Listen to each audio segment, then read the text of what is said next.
I'm starting from what it must be. Okay. Before I come to what it is not. Okay. Tithe is cutting off of the foreskin of all of it is mine. To say let's share. So that the tool that has been circumcised, it is able to impregnate and produce after its kind. So the money that has not been tithed is not good for investment. On another day, I'll come and do proper theology on tithing. Okay. But on the same breath, tithe, you don't tithe a seed. You tithe the profit after planting it. You don't tithe the seed, you tithe the profit of the seed. So if I give you a seed right now, you can't tithe it. Why? Then you've killed it. Okay. Yeah. I give you a seed. I give you a mango seed. Okay. Tithing it will mean cutting it. And then share half. Then what do you remove money?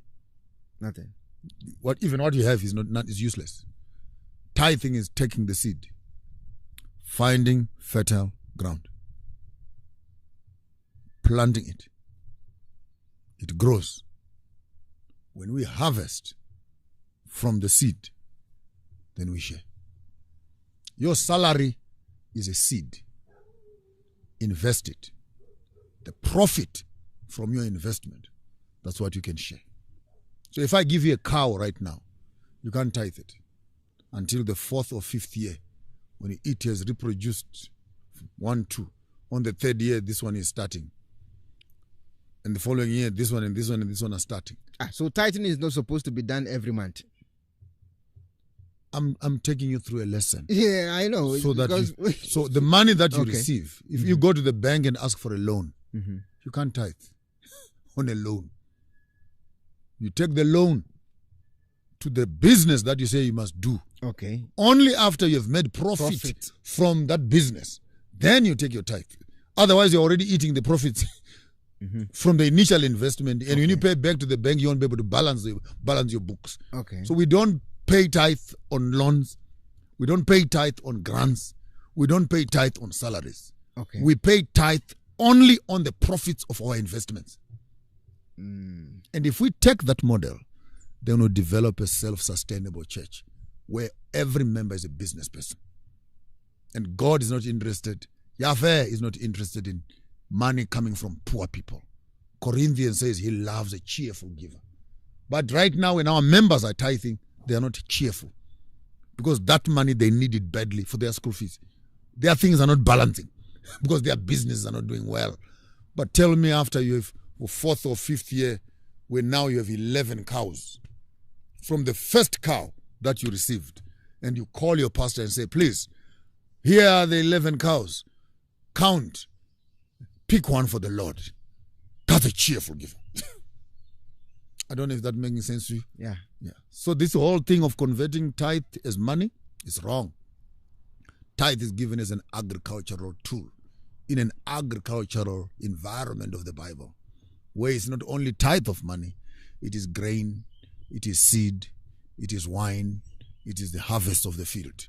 And so tithe is not one item. You bring all the things that you have harvested. Okay. And then you tithe of this. And in some certain cases, in the Bible, it says, if you are too far from the temple, you can enjoy it, yeah. Take your tithe, call your neighbors, and eat it. So tithe is supposed to be food, not money. Are you enjoying that? But collect your neighbors. Let's enjoy. And eat it. Again, that's church. Where you're back to church. Yeah. You are back to church again, where the community around you can share with you and enjoy the blessings. And tell me that when you're eating with your neighbors, you're angry. Very happy. So I'm sad to say the modern 21st century model of tithing has been a highly commercialized, monetized tithing, and it's coming in the backdrop of people that are landless, people that no longer know how to do agriculture, people that don't appreciate even the environment of the text itself. It has just become a way of collecting money from people every week.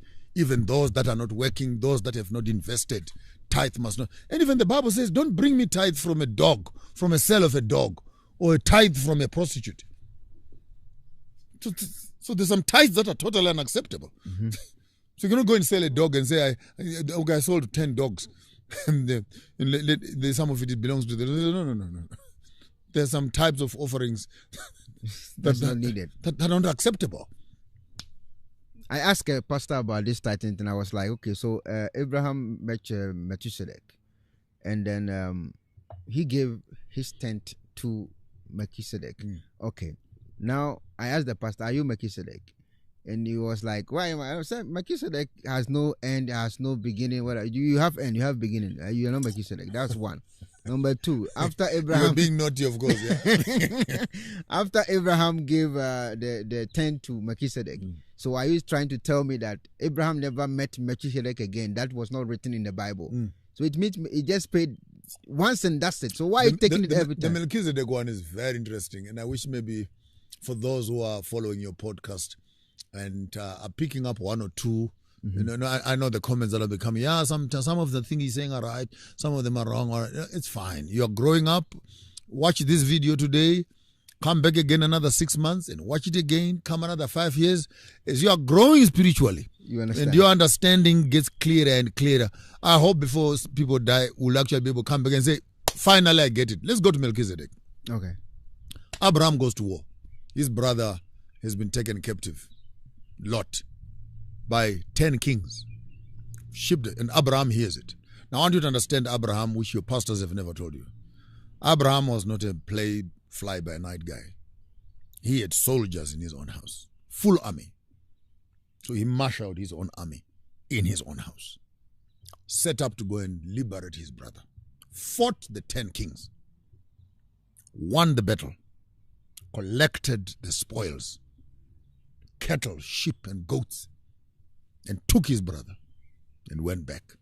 It was while the army general, Abraham, the Abraham you never hear about.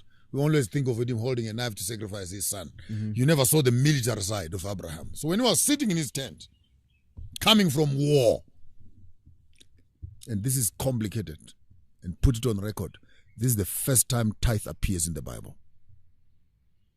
Abraham taught God tithe. He taught God tithe.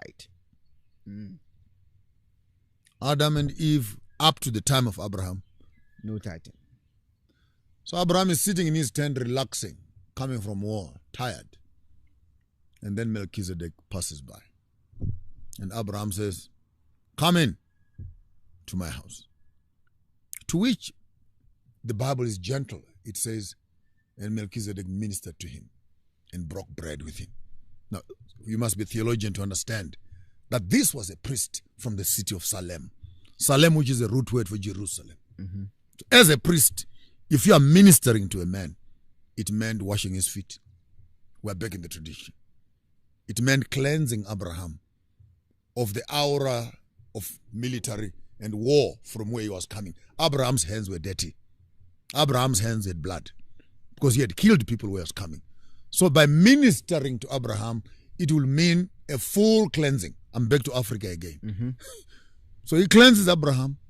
But for the more vegetarian theologians, it simply means he washed his feet, broke bread with him, and drank wine with him, and anointed him to make him normal again. After he had ministered to him, Melchizedek is walking away. Abraham says, thank you very much, Melchizedek, for the ministry that you've given me. On your way out, please collect a tenth of everything that I have planted. Tithe came out willingly of Abraham having been ministered to. Now, this one will shock you. There's no pastor who deserves to eat your tithe unless he has touched your feet. Unless he's touched your feet? And washed your feet. Broken bread with you. And anoints you. And blesses you. It's out of the goodness of your heart. You say to your pastor on your way out, please count a tenth of what I have planted and bless yourself. Now you begin to see a new side of me which people don't like to hear because I've read this thing with intention. Therefore, you minister first. Watch the then gratitude from your members is what you receive.